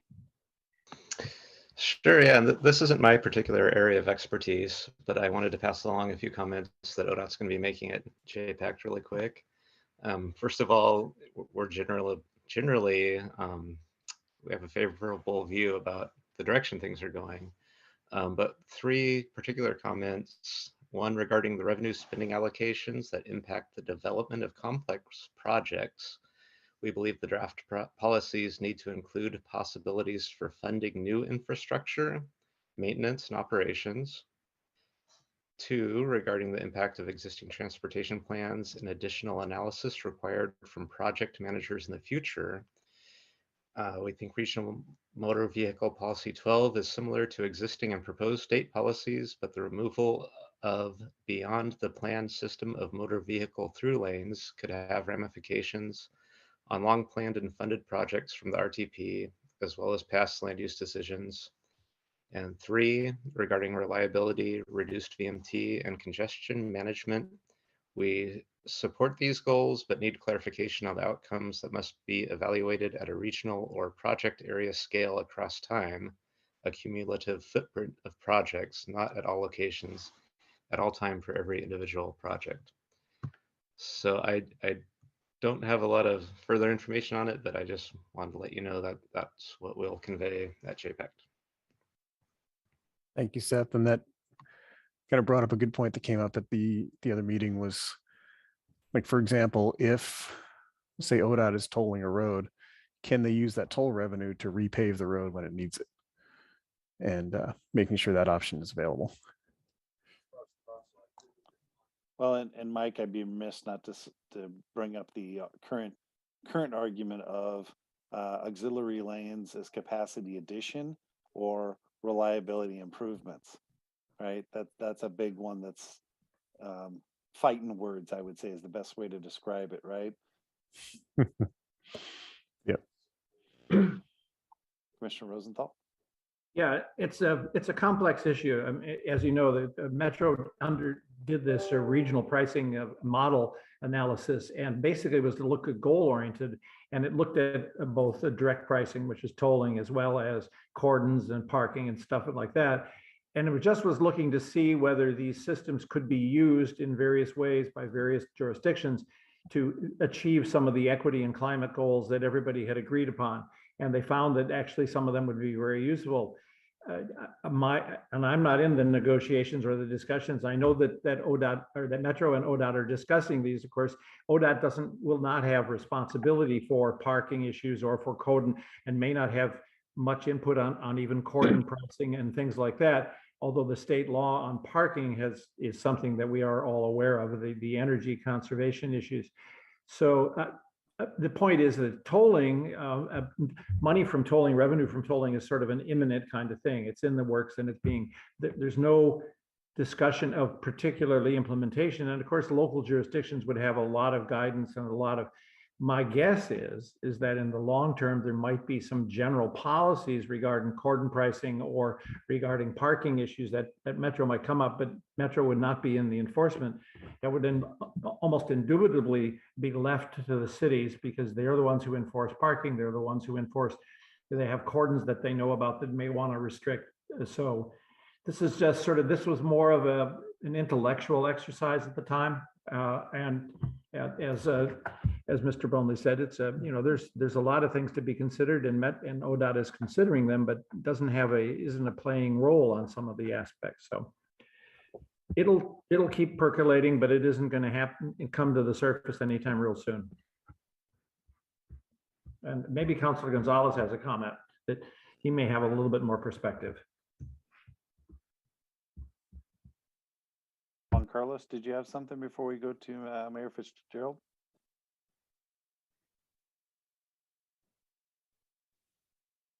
Hearing none, let's go with Julie.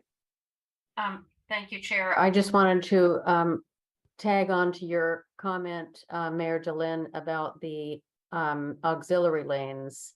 And the one that we are still very committed to is a southbound auxiliary lane on that Boone Bridge, which is only about a mile long.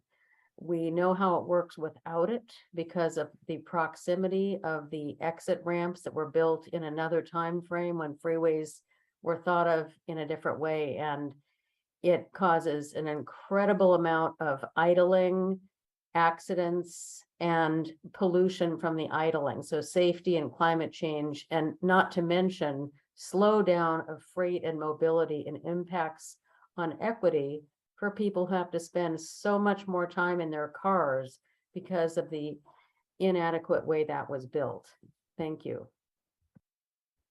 No, and I'm remiss not to, we recently put in a dedicated slow down turn lane off of Highway 8 into a newly developed neighborhood, basically in the northeast area, which we wrapped our arms around them during the activities of 2014, but did not expect any development. And then a whole neighborhood developed over there.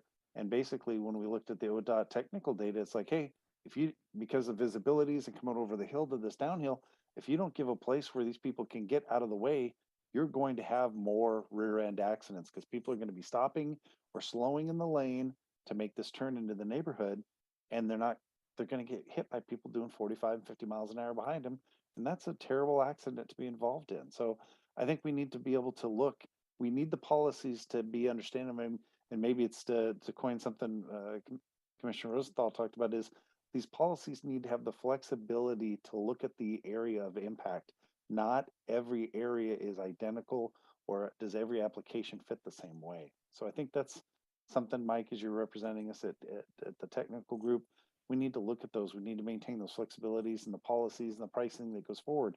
I mean, we're not charging parking for downtown Cornelius, but we're also trying to get people to stop and walk around in these economic zones that we're developing in our core. So I think that's one of the things too. I mean, every city's different, but we need to look at those opportunities, and it needs to be on the menu rather than the requirements, right? If it's mandated, it takes the ability for us to use the tools out of our hands. Okay, I'll put my soapbox away too and move on to the next topic.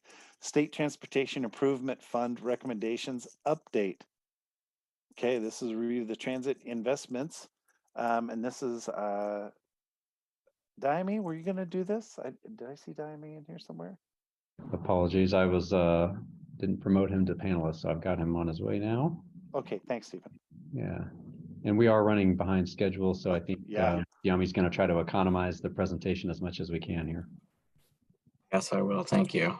Diami Valentine, Washington County. And so just quick overview. Came to you, I think, in June or July to provide kind of an overview of the statewide transportation improvement fund and our public engagement process. And just so we have wrapped that effort up, this is just a reminder. These are funds that the county receives through the HB 2017, the employee payroll tax. These are funds that we receive for from outside the TriMet district. The board did establish a countywide transit committee, of which some of the mayors here are members, including Mayor Jones and Mayor Linehan. So this is a bit of a preview for that meeting, which will be forthcoming. So we receive funds for services outside the TriMet district. We also are a recipient from TriMet for services inside TriMet district in areas that are not well served by fixed route transit, which includes services in Forest Grove, Hillsborough, and Tualatin, their community connector shuttles.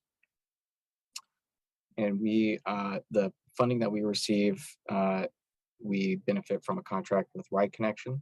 They provide the services.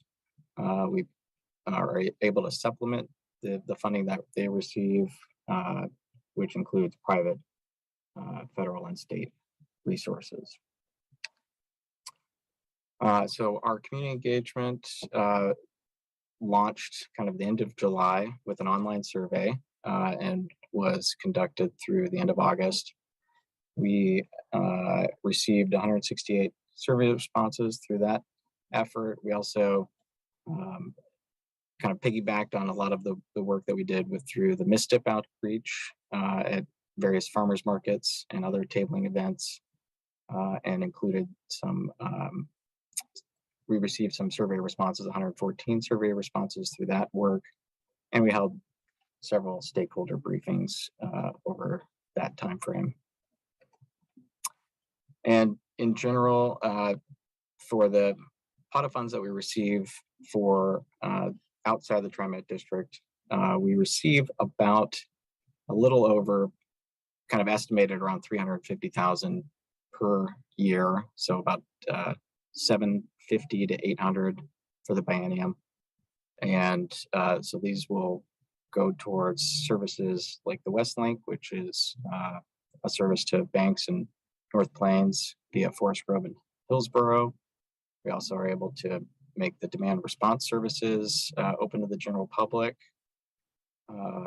We have a program to better coordinate with services from outside the county, which includes Tillamook and Yamhill. And then we have a couple other kind of operational programs, marketing, some stop improvements, as well as planning and administrative oversight.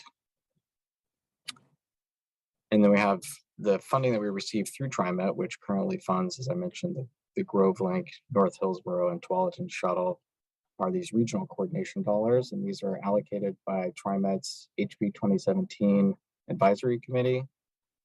And we are developing a proposal that would continue to fund those services as well as enhance some of those services, including adding weekday service in Cornelius, some additional peak frequency improvements for North Hillsborough, and some ongoing funding for the Tualatin Green Line, which is set to launch this fall, which is currently grant funded.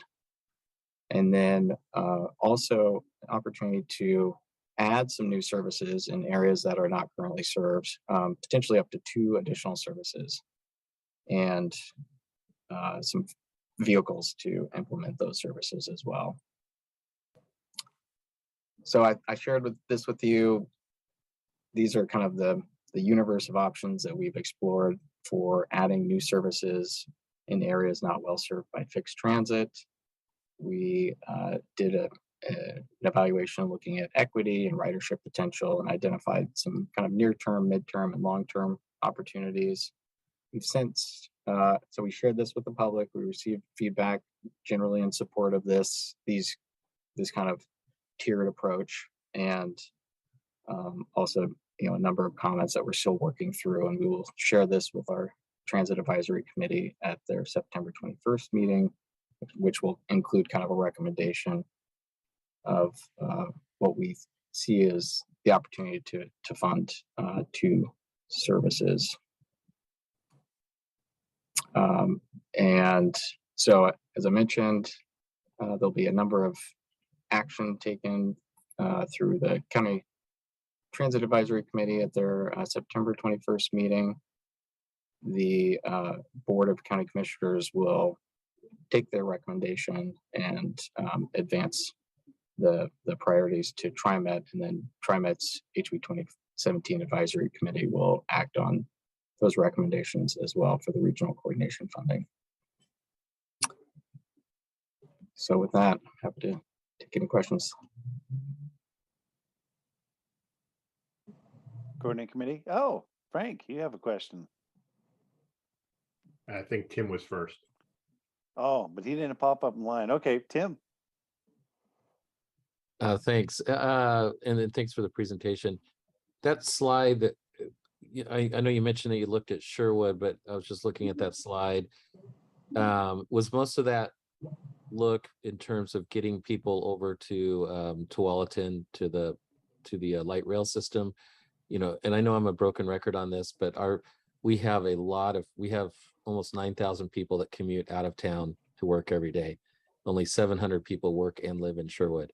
And a lot of those folks are going to Hillsborough, Aloha, Beaverton, some downtown, and some over to Wilsonville. And there's just no real transit opportunities that are practical for them to get to those work centers. So they're driving, every day.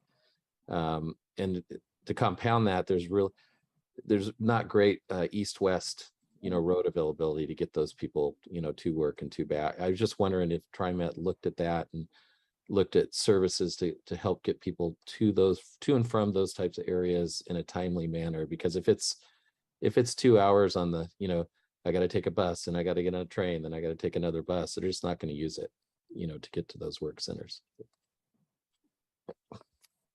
Yeah, no, I think that is those are some great points. And TriMet has been looking at their Forward Together, which is kind of their near-term 5-year outlook for service improvements. Tara may want to comment on that, but we've had a chance to review their kind of draft proposal, and we were able to compare their draft proposal with our shuttle service analysis areas, so that was really helpful in kind of informing where we think we're headed with the funding that we can receive for those kind of smaller dollar shuttle services. For Sherwood in particular, we were looking at more of like a community circulator service that would provide connections to TriMet's like line 92, I think in particular. Yes, and I'll just jump in that. Thanks, Yami. That yes, the shuttle services are really meant to be complementary to our service. And next month at this committee, we will go into detail about what we have proposed for future service improvements and some of the analysis we did specifically in Washington County and kind of how these two pieces interplay. So thank you for bringing that up. I'll make sure our team knows that's something y'all are interested in digging into a bit more in that discussion. Yeah, and more than happy to talk to you guys offline and get staff involved in that conversation too. And I just want to add, by the way, a thank you for some of the route changes that we've worked on with you in our downtown core. It's really kind of improving congestion down there as well. So we do appreciate those changes. Great to hear. Thank you. Frank, I've got you ahead of our Councilor Hartmeyer Prague. Does that seem right? That seems right. Okay. All right, just quick, Yami, what is the definition of long-term? How far out is that? It's really more opportunistic, I would say. These are services that we will, all of these are needed services and good ideas that will be reflected in our transit development plan as, and by incorporating them into our transit development plan, it makes them kind of eligible for funding opportunities as they arise. This next biennium kind of being the next opportunity, but there's stiff discretionary funding that we could seek, which is how the Tualatin Green Line is currently funded, for example. So it's not necessarily long-term. There is kind of some of the screening we did and why those showed up in kind of further out was based on kind of development patterns and some of the ridership potential in those areas was lower based on the land use characteristics. Well, those are going to be rapidly changing in Basalt Creek in the next couple of 3 years. We got the SEPA facility coming in. We got an Autumn Sunrise and a significant manufacturing industrial development all occurring on Boone's Ferry Road down there. So I don't think it's that long term that the need will be met required. Thank you. And we'll be revisiting these every 2 years as part of every biennium, kind of updating our transit development plan. Ashley. Thank you. A quick statement. We've got 2 affordable housing developments underway in the South Cooper Mountain area. So just a statement of support and the importance of affordable transit to the residents of the area. But I'm curious, how can Beaverton be an advocate to support this funding? And is there any risk to it? Or are we feeling pretty confident that the financial forecast will support this? Yeah, great comment and question in terms of advocating. I think back to some of your earlier comments about the RFFA funding, and making your presence or making a presence known at the appropriate tables. The HB 2017 Advisory Committee meets, I believe, on the 3rd Friday of the month. And having a voice there, they do have public testimony opportunities, but certainly having a voice there that's advocating for those regional coordination dollars, I think is helpful, and having that voice from the Washington County side of the region would be advisable. Thank you. Okay, no other comments. Pete, do you get a quick update on impact? What you see on the in your packet is what we have. The 28th next meeting of impact will deal with the draft UGB exchange, which we have been conversing about for the last couple of months. Congestion pricing will once again be part of the conversation. Parking lot issues, and I'm glad that particular sheet was also included in your packet. again, a great number of other things that I don't want to say are getting, we have to find a spot for them to be a part of the discussion. Since we're only meeting 2 hours every month, has a tendency to, the parking lot has a tendency to get rather full. Again, no simile intended on that.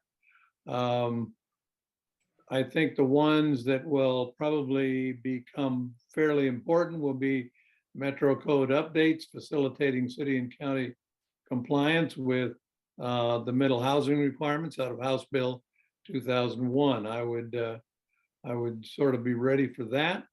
And planning and development grantee highlights, follow up, and then the solid waste discussion will continue to be a part of it. So those are, I think, the things that come out of the parking lot for me. And again, that meeting is, our meeting is set for September 28th. We don't have an official agenda as yet. Okay, thanks, Pete. I think I'm going to save us on the JPAC agenda for a couple minutes here because we pretty much covered all the meaty parts of the JPAC agenda in our agenda today. So I think we can skip over that. That takes us to the other business section. I don't think we have time for county and city updates. We talked plenty about regional toll advisory.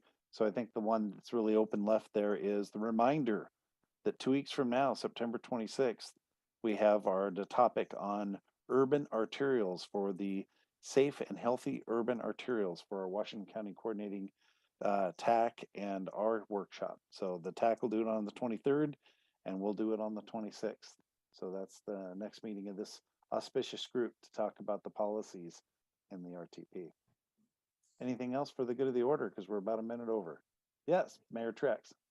Yeah, I just want to throw out a bouquet to Portland General Electric and the work that they did over the last 3 or 4 days. And I realize some people did lose their power, but it could have been a lot worse. And I would be willing to trade a couple of thawed steaks that went bad in a freezer that lost its power, as opposed to a community losing a good portion of its housing, such as what happened down in Phoenix and Talent 2 years ago. So granted, we didn't get the weather situation that we feared, thank goodness, but I think PGE worked their tails off in putting that together. And as an outsider, I appreciate the work that PGE does with its partners in the region. So I'll shut up. You're here, Pete. Mr. Bryan. Quick update. I know you're seeing it backwards, but our division transit opening is this Saturday. And I know that's not on the west side of the region, but we've talked a lot about BRT and potential on TV Highway. And so I just wanted to encourage you all to come out and check out our new big, long, green bendy buses. If you're on the east side, we have free transit from 12 to 6 on Saturday. If you want to check it out on division and trimet.org/FX, there's details. I know we're over, but just wanted to make sure y'all got the invite. Love to see you there. Great. Thanks. Anything else for the good of the order? Well, I think then we should be adjourned. Thank you, everyone. Thanks, everybody. Sorry it ran a little long there. We had a little much, I let us talk a little too much in the middle.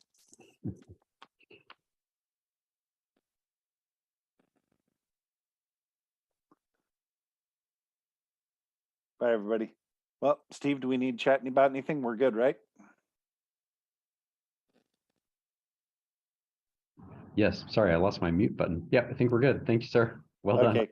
I'll look for that memo to come through then, since sounds like you'll need to get a quick signature on it. Yeah, I've been writing some red marks on my print copy here. We'll get going on that. All right. Thanks. I'll look Thank for you. that. Take care. You too. Bye-bye. Bye-bye.